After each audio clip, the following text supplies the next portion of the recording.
Thompson Park. When I was dating, me and my girlfriend enjoyed long walks in nature, greenery and scenic spots. One particular night, we explored the Lower Pierce Reservoir. It was already after 10 p.m.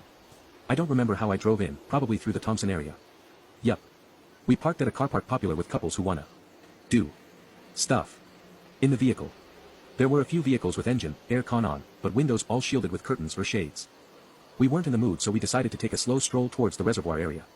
When we reached the reservoir area, we walked towards the hut near the water and we stopped at the row of stone benches. We sat down and we wanted to enjoy the cool night. No one was around. GF sat on the stone bench and relaxed herself. But somehow, I began to feel a weird heavy sensation.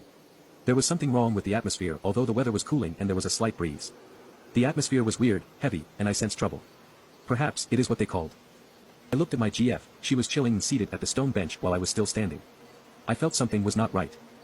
Probably 100 m away from the stone bench, there was a dense forest and we noticed that there seems to be movements within the forest. Somehow, I am beginning to have the sensation that we were being watched.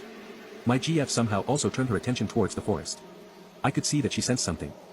I commented loudly to her that it's time to leave to have some supper. My GF looked at me weirdly.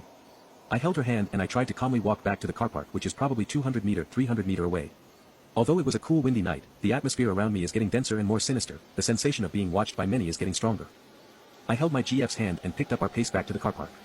There was suddenly this weird sensation and all my hairs on my neck and back stood and goosebumps all came up.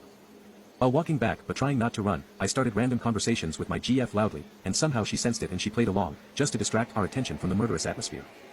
Drove off from the car park, but we could still see the other couples were probably having fun in their vehicles. While driving for supper, my GF told me she didn't sense anything while seated down. It was when we were walking back to the car park, she started to sense something and she remarked that she felt there was something in that forest.